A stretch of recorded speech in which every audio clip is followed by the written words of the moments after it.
Good evening to all of you. Myself A.K. Singh and you are watching YouTube channel of Future Zone Classes. तो चलिए YouTube channel के इस माध्यम से future zone class के platform पे आज हम लोग 12th फिजिक्स में इलेक्ट्रिक करंट का सेकेंड लास्ट टॉपिक जो कि एप्लीकेशन ऑफ इलेक्ट्रिक करंट में हम लोग किरचॉफ रूल वगैरह पढ़े, उसके बाद इलेक्ट्रिकल डिवाइस पढ़ रहे हैं। इलेक्ट्रिकल डिवाइस का लास्ट है ये पोटेंशियोमीटर। क्या होता है पोटेंशियोमीटर, जरा समझेंगे। पोटेंशियोमीटर है क्या, इसका हम लोग यूज कहाँ करेंगे। पोटेंशियोमीटर एक ऐसा इलेक्ट्रिकल डिवाइस है जिसका यूज हम किसी भी बैटरी का ईएमएफ निकालने के लिए करते हैं, दो बैटरी के ईएमएफ में कंपेरिजन करने के लिए कर सकते हैं, या किसी भी एक सेल का इंटरनल रेजिस्टेंस निकालने के लिए कर सकते हैं। मल्टीपर्पज डिवाइस है ये। वही कुछ है पोटेंशियोमीटर। देखें क्या है। It is an electrical device which is mainly used to find EMF of a cell and compare EMF of two cells. It is also used to find internal resistance of a cell. Internal resistance भी find out करने में हम इसका use करते हैं। अब potentiometer का construction कैसा होता है, गौर से देखेंगे।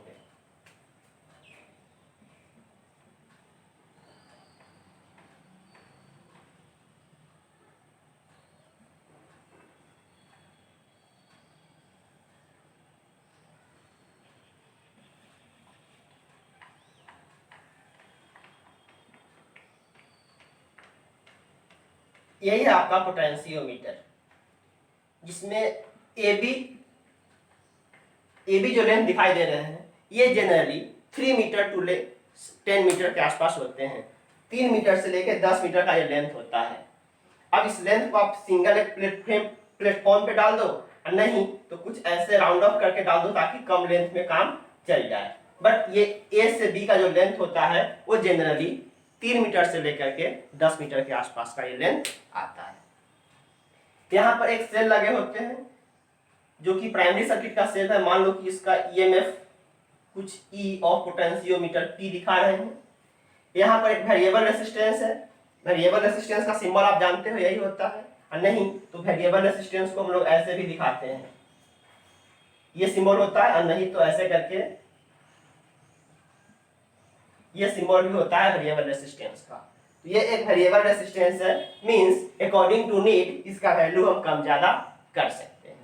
यहाँ पूरा ए बी जो लेंथ है वो लेंथ ऑफ पोटेंशियोमीटर वायर है, और ये एक रेसिस्टिव वायर है, मींस इस वायर में कुछ ना कुछ रेजिस्टेंस है।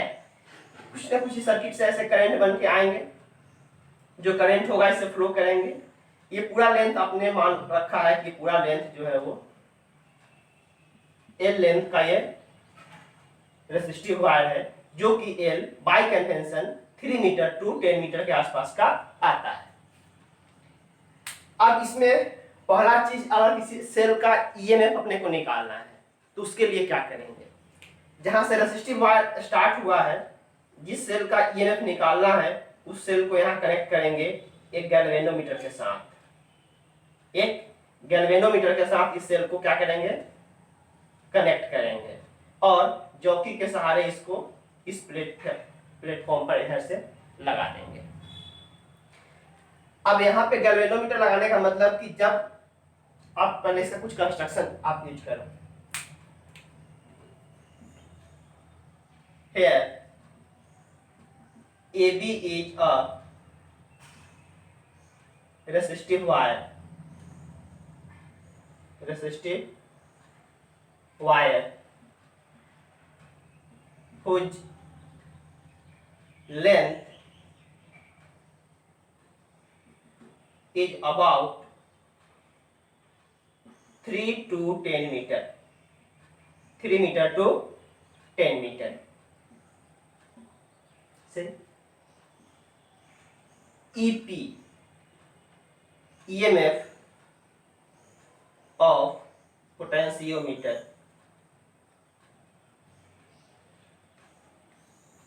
और ये पूरे ए बी जो रेसिस्टिव वायर है जिसका रेसिस्टेंस आरपी बोल देते हैं, resistance of potentiometer, EP EMF of potentiometer, and RP resistance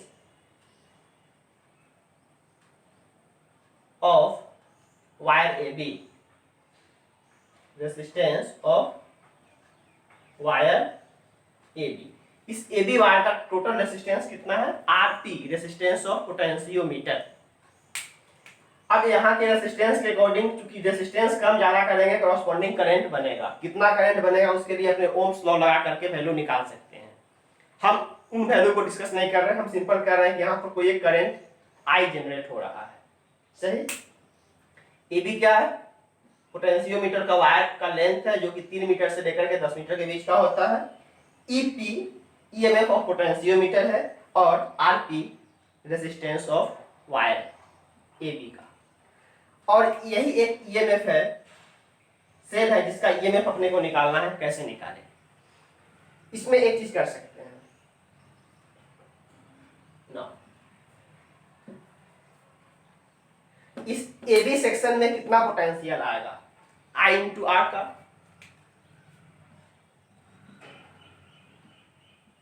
potential difference of A B section कितना हो जाएगा? I into R of potentiometer wire. इस भी को हम बोल देते हैं I into R T. Now अब अपने को क्या चाहिए? Potential drop per unit length. ये पूरा वायर का लेंथ कितना है? ए बी वायर का लेंथ एल मान रखे हैं, इसलिए पोटेंशियल ड्रॉप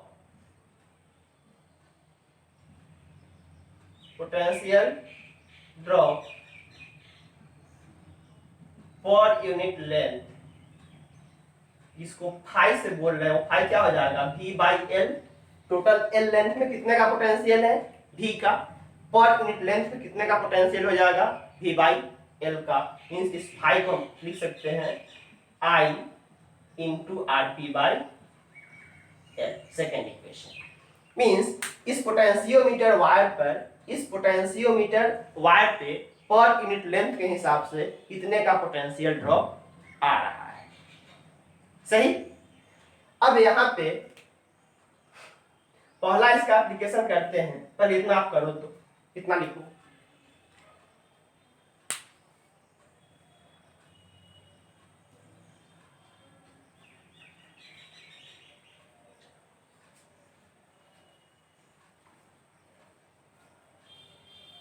अब इसका पहला एप्लीकेशन, ये दो रिजल्ट इधर साइड में हम लिख देते हैं।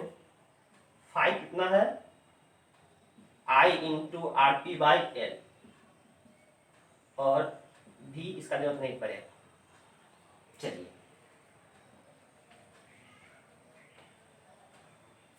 अब पहला एप्लीकेशन इसका, to find EMF of a unknown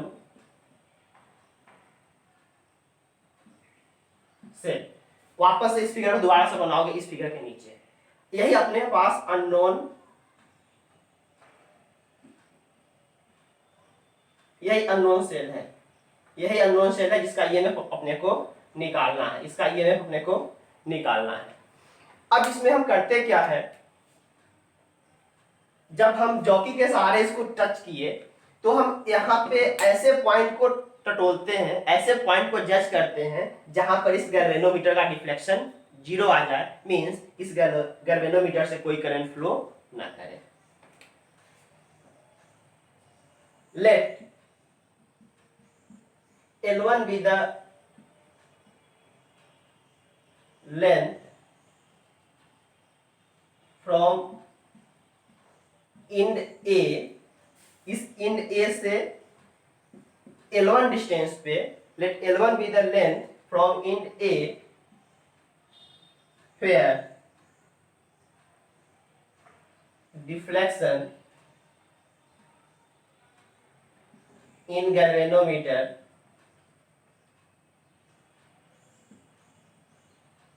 is 0। क्योंकि यहाँ पर ये फिर से ए बी जो लेंथ है पूरा अनकवर्ड वायर का है। यहाँ से बारी बारी से जगह जगह सटाएंगे, एक ऐसा जगह जरूर आएगा जहां पर गैल्वेनोमीटर में कोई रीडिंग नहीं आएगा, गैल्वेनोमीटर का डिफ्लेक्शन 0 हो जाएगा। अब गैल्वेनोमीटर का डिफ्लेक्शन 0 होने का मतलब दिखा रहा है कि जितना पोटेंशियल इस सेक्शन का होगा उतना ही ईएमएफ, क्योंकि एक बाहर से कोई सेल जितना वोल्टेज का है उतना ही वोल्टेज का हम एक्सटर्नल लोड दे दे तो कहीं से कोई करंट फ्लो नहीं होगा, करंट फ्लो नहीं होंगे मतलब डिफ्लेक्शन इसमें कितना आ जाएगा 0। मान लो कि ये जो पॉइंट मिला है वो पॉइंट सी मिला है, सी पॉइंट पर अपने को क्या मिला है, गैल्वेनोमीटर का डिफ्लेक्शन 0 मिला है। अब यहाँ पे करंट थ्रो गैल्वेनोमीटर 0 है, करंट थ्रो गैल्वेनोमीटर 0 है, इसका मतलब कि V of AC length, V of AC length is equal to EMF of the unknown cell, EMF of the unknown cell वो कितने के बराबर का हो जाएगा, potential difference of this length.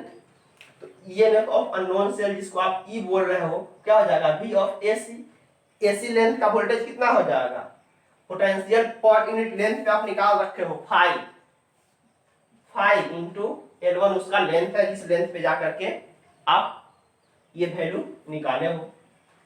E का वैल्यू क्या हो जाएगा 5 मतलब I into RP by L और इंटू L1। जो भी अननोन ईएमएफ थे, जो भी अननोन सेल थे उसका ईएमएफ निकल गया, I सर्किट का करंट पता है, RP पोटेंशियोमीटर वायर का रेजिस्टेंस, L टोटल कितना लेंथ है ये पता है, और L1 कितना लेंथ पर जाकर के हमें ये न्यूट्रल पॉइंट मिला है, न्यूट्रल पॉइंट मिले हैं जिसको हम C बोल रहे हैं वो L1। तो यहाँ से हम आसानी से एक ईएमएफ निकाल सकते हैं किसी भी अननोन सेल का। चलिए अब इसमें दूसरा एप्लीकेशन करते हैं, पहला कर लीजिए, फिर दूसरे एप्लीकेशन के लिए कुछ और फिगर बन जाएगा। पहले एप्लीकेशन के अंदर ये फिगर डालोगे यहां, सेकेंड एप्लीकेशन है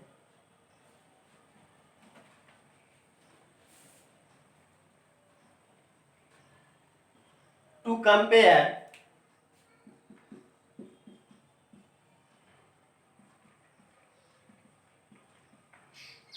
EMF ऑफ टू सेल्स, दो सेल का EMF हम कंपेरिजन कर रहे हैं। तो इसमें क्या करेंगे, एक बार कोई इवन EMF इसको गैल्वेनोमीटर से जोड़े तो ये कहीं और डिफ्लेक्शन दिखा रहा है, दूसरा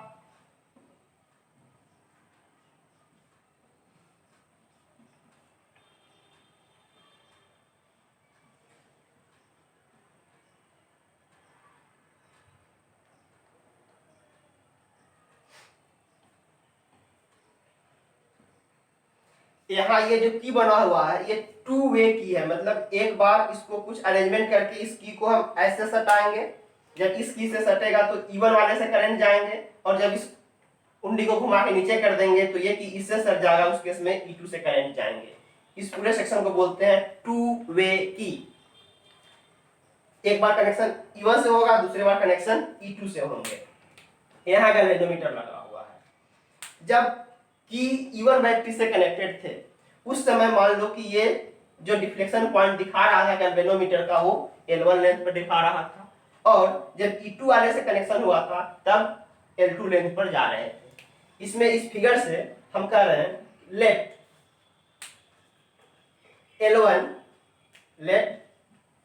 L1 be the length of, या यहाँ पर एक नया पॉइंट आप दिखा दो n, एक नया पॉइंट दिखा दो n।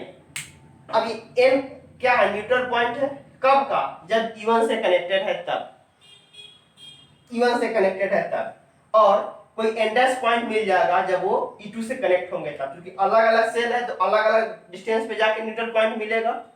तो वही कह रहे हैं कि let L1 is equal to length of neutral point या डिस्टेंस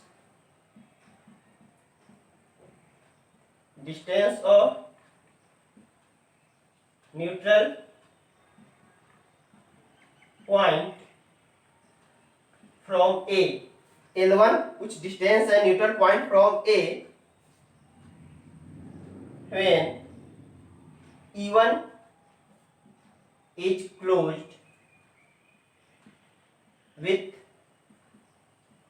key and L2 ये है डिस्टेंस ऑफ, तो अगर यहां से निकाल दे E1 का वैल्यू कितना हो जाएगा 5 इंटू L1, E1 का वैल्यू क्या हो जाएगा 5 इंटू L1। अभी जस्ट पीछे वाला केस में डील किए हो, पोटेंशियल डिफरेंस पर unit length into distance of neutral point and similarly E2 का वैल्यू क्या हो जाएगा 5 इंटू L2, 5 इंटू L2, जहां L2 क्या है distance of neutral point from A when E2 is closed with की। यहां लिख सकते हो हटाओ इसको, L2 क्या है distance of neutral point from A when E2 is closed with key के साथ जब E2 क्लोज हुआ है, इसलिए E2 का क्या हो जाएगा 5 इंटू L2, 5 इंटू L2, जहां पर 5 क्या है इधर जो वैल्यू लिखे हुए थे 5 इक्वल टू था पोटेंशियल डिफरेंस पर unit length means I into RP upon L, यही वैल्यू था 5। ये वैल्यू तो नोन थे इस पूरे सर्किट के लिए मेन सर्किट में। अब ये L1 लेंथ पे जाकर न्यूट्रल पॉइंट लिया है तो कितना पोटेंशियल ये आ रही है EMF 5 इंटू L1 और ये कितना लेकर के आएगा 5 इंटू L2। इसलिए from first by second, from first by second क्या हो जाएगा E1 बाय E2, तो 5 से 5 कट जाएंगे, वैल्यू क्या बचेगा L1 by L2। E1 by E2 is equal to L1 by L2, मतलब न्यूट्रल पॉइंट से जो जितना ज्यादा दूरी पर इस पॉइंट A से जितना ज्यादा दूरी पर न्यूट्रल पॉइंट मिलेगा उसका EMF उतना ही ज्यादा होगा। तो एक का EMF 5 इंटू L1 दूसरे का EMF 5 इंटू L2, दोनों कंपेरिजन कर दिए, डिवाइड करके लिख दिया E1 बाई E2। अगर कंपेरिजन करना हो तो ऐसे दिखा सकते हैं कि कितने का EMF आएगा। क्लियर है क्या, नोट करें फिर से समझ ले। यहाँ 2A की है मतलब एक ही बार गैल्वेनोमीटर एक ही लगाए हुए हैं, एक बार कनेक्शन इसके साथ हुआ है तो कनेक्शन में कौन होगा E1, न्यूट्रल पॉइंट मिलेंगे कुछ L1 लेंथ पे, और जब हम की को घुमा दिए इसके साथ कनेक्ट कर दिए ये डिस्कनेक्ट हो जाएंगे, तब करंट किधर से आएंगे इस रास्ते से, और उस केस में कुछ नया न्यूट्रल पॉइंट मिला है जो कि L2 डिस्टेंस पे मिले हैं। तो E1 से जब था तो L1 था, तो EF कितना हो जाएगा 5 इंटू L1, और जब E2 से करंट जा रहे थे उस समय क्या हो जाएगा 5 इंटू L2। दोनों को कंपेरिजन करना है E1 by E2, L1 by L2, जितना ज्यादा लेंथ उतना ज्यादा EMF, नोट करें।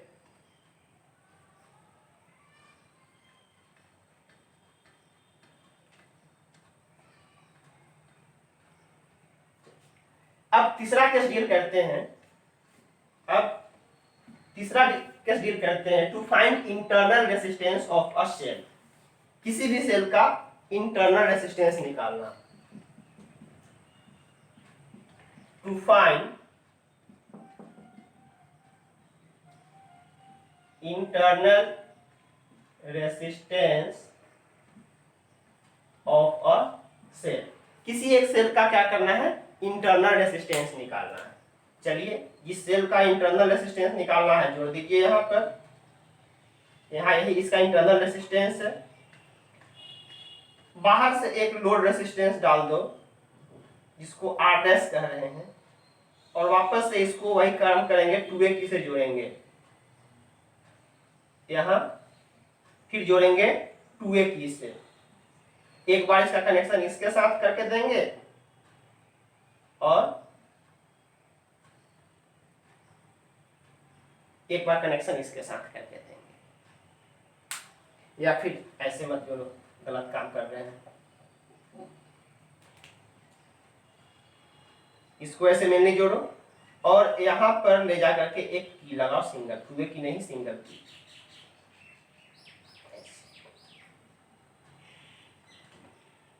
बाहर से एक्सटर्नल लोड रेजिस्टेंस डालें, ये वैल्यू आपको हमेशा पता होगा।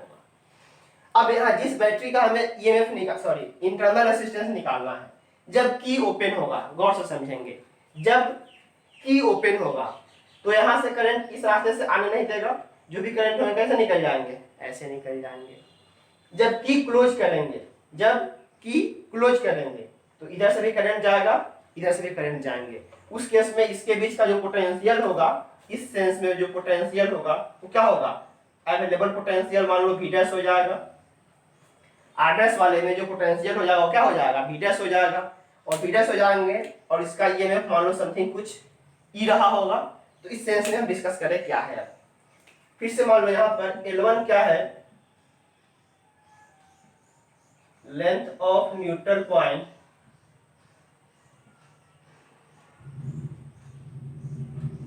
when की इज ओपन। जब की ओपन है, जब की ओपन है उस समय इसका लेंथ न्यूट्रल पॉइंट का कहा जा रहा है, L1। जिस समय की ओपन है उस समय जो इस ईएमएफ आएंगे वो क्या होगा, कुछ नहीं होगा, इस बैटरी का ईएमएफ ही होगा। उस समय जो इसमें पोटेंशियल मिलेगा, ए से लेके जो भी न्यूट्रल पॉइंट L1 डिस्टेंस पे मिले होंगे, इसका जो पोटेंशियल होगा क्या होगा, इस बैटरी का ईएमएफ ही होगा। अभी भी प्रीवियस केस में डील किया हो, 5 × L1 बैटरी का ईएमएफ। तो इस केस में length of neutral point from की व्हेन की is open, that is 5 × L1 जो होगा वो क्या होगा, बैटरी का ईएमएफ होगा क्या, उस केस में 5 × L1 क्या होगा, बैटरी का ईएमएफ होगा। L2 है वो length of neutral point when की इज क्लोज्ड। जब की क्लोज किए तब, जब की क्लोज किए मतलब इस बैटरी का करंट यूज हो रहा है, उस केस में इसका ईएमएफ ना बोल के क्या बोलेंगे, अवेलेबल पोटेंशियल। इस केस में V' जो निकलेंगे अवेलेबल पोटेंशियल, इसलिए अवेलेबल पोटेंशियल V' वो क्या हो जाएगा, I × R' के बराबर का आएगा। और एक्चुअली ये होगा क्या, 5 × L2, 5 × L2, चूंकि L2 लेंथ पे जाकर के न्यूट्रल पॉइंट मिला है क्या, जबकि क्लोज किए हैं तब, मतलब अवेलेबल पोटेंशियल 5 × L2 के बराबर का आएगा। इक्वेशन नंबर दूसरा। जब की ओपन थे, फिर से समझेंगे, थोड़ा ये पेचीदा होता है ऐसा कंस्ट्रक्शन, आपको लास्ट में केवल रियल याद करने पड़ते हैं, बट वर्क कैसे करना समझेंगे। जब यहाँ की ओपन है तो जो भी करंट आएंगे इस रास्ते से निकल जाएंगे। इस केस में न्यूट्रल पॉइंट अपने को मिला है L1 डिस्टेंस पे, तो L1 डिस्टेंस पे जो पोटेंशियल होगा 5 × L1 का, वो क्या होगा, बैटरी का ईएमएफ। जबकि क्लोज किए मतलब बैटरी से करंट इस रेसिस्टर से होते हुए क्रॉस कर रहा है, मतलब बैटरी इन यूज्ड। बैटरी जब यूज में हो रहा है उस केस में इसके बीच का जो पोटेंशियल है वो क्या होगा, अवेलेबल पोटेंशियल, न कि ईएमएफ। जब स्विच ऑन मोड होता है तो बैटरी के एंड पॉइंट पे जो पोटेंशियल होते हैं उसको क्या बोलते हैं, अवेलेबल पोटेंशियल, और स्विच ऑफ मोड में उसको क्या बोलते हैं, ईएमएफ। पीछे आप पढ़ रखे हो करंट के इनिशियल क्लासेस में। तो ये निकल गया अवेलेबल पोटेंशियल ई और भी, फाई के टर्म में और इसके टर्म में, क्लियरली। अब इसके बाद अब अपने को फिगर का काम नहीं है, फिगर हम मिटा रहे हैं।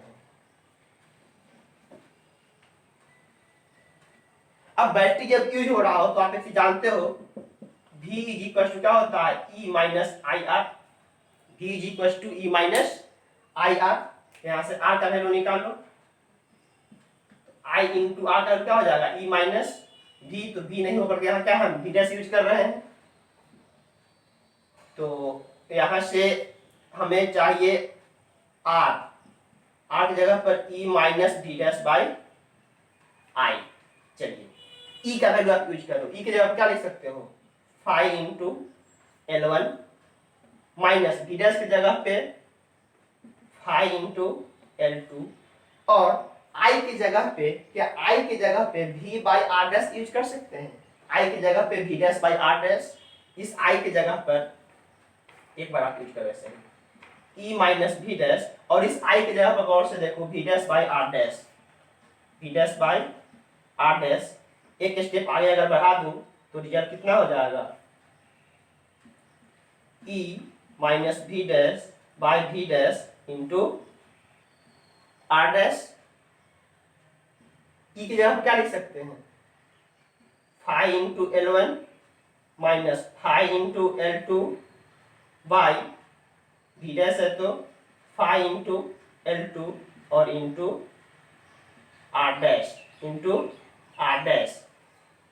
यहां से फाइव कॉमन निकाल के काट दो, फाइव कॉमन निकल कर जाएगा तो क्या बचेंगे finally, L1 minus L2 by L1 sorry L2 by L2 और into R dash.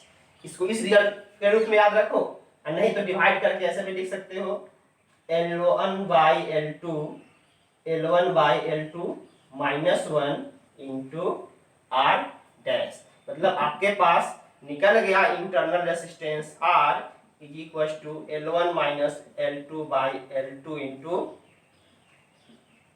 Are dash, या फिर L1 by L2 minus 1 into R dash. L1 क्या है, जब स्विच ऑफ मोड है उस समय न्यूट्रल पॉइंट का लेंथ, ये क्वेश्चन अप्लाई करेगा। L2 क्या है, ये स्विच ऑफ मोड में है, स्विच ऑफ मोड में है जबकि ओपन है तब का, और ये स्विच ऑन मोड में है L2। और आर डैश क्या है, बैटरी के पैरेलल जो हम एक लोड रेसिस्टेंस लगा रखे हैं उसका रेसिस्टेंस। क्लियरली, तो तीन अलग अलग आपने रिजल्ट देखा। एक रिजल्ट देखा किसी भी बैटरी का, पहले आप इसको नोट करो तो एक बार रिमाइंड करा दो क्योंकि लंबा क्लास हो गया।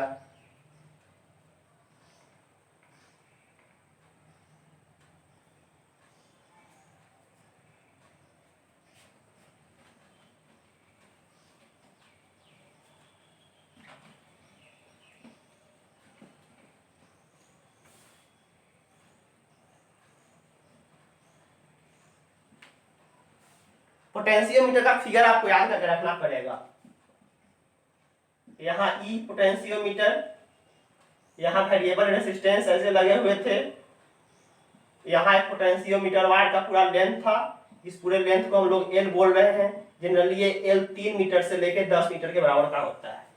जब किसी बैटरी का ईएमएफ निकालना होता था तो क्या करते थे, सीधे यहाँ से एक सेल जोड़ते थे, गैल्वेनोमीटर के सहारे न्यूट्रल पॉइंट को लेते थे L1 लेंथ पे, और अपने पास ईएमएफ आ जाता था 5 इंटू L1, और 5 का वैल्यू होता था V by R P into L1। V के जगह पर लिख सकते हैं IRP बाई पोटेंशियल पर unit length I into R P by L into L1। ये क्या निकल गया आपका ईएमएफ किसी एक सेल का। अगर दो अलग अलग सेल में कंपेरिजन कर रहे हो तो E1 बाई E2 कर रहे हो तो रिजल्ट आया था L1 बाई L2। L1 कब का न्यूट्रल पॉइंट लेंथ है, जब E1 बैटरी से कनेक्ट थे, और L2 जब E2 से कनेक्ट थे। तीसरा में आप डिस्कस कर रहे हो किसी भी सेल का इंटरनल रेसिस्टेंस निकालने के लिए, वो वैल्यू आया है L1 by L2 minus 1 into R dash. जहां पर L1 क्या है, L1 क्या है, जब स्विच ऑफ मोड है, स्विच ऑफ मोड है मतलब की ओपन है, उस केस में बैटरी का neutral point length L1। L2 क्या है, जब स्विच ऑन मोड है मतलब अवेलेबल पोटेंशियल के कॉरस्पॉन्डिंग का लेंथ L2। आर डैश क्या है, सेल के बाहर एक लोड रेसिस्टेंस लगा हुआ है वो वैल्यू। और इसके लिए आपको फिगर याद करने पड़ेंगे। फिगर कुछ ऐसा बना हुआ था, एक बैटरी यहाँ, ईएमएफ, रेसिस्टेंस,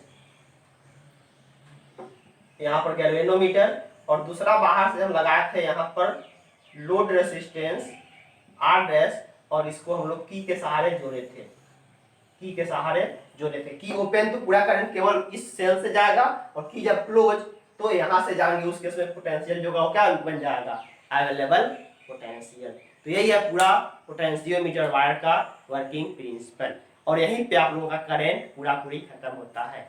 एक और टॉपिक था हीटिंग इफेक्ट ऑफ करंट, लेकिन वो इस बार के सिलेबस से भगा दिया हुआ है, बट उसको हम पढ़ा देंगे, उस पर न्यूमेरिकल नहीं कराएंगे, लेकिन हीटिंग इफेक्ट ऑफ करंट हम पढ़ाएंगे। तो नेक्स्ट में हम आएंगे तो पोटेंशियोमीटर वायर पर कुछ क्वेश्चंस करा देंगे, then heating effect of current पढ़ाते हुए करंट को बार बार बोल देंगे और आगे बढ़ेंगे मैग्नेटिक इफेक्ट ऑफ करंट। तो फिलहाल आज के लिए इतना ही, फिर मिलते हैं नेक्स्ट क्लास कुछ नया टॉपिक के साथ। बाय।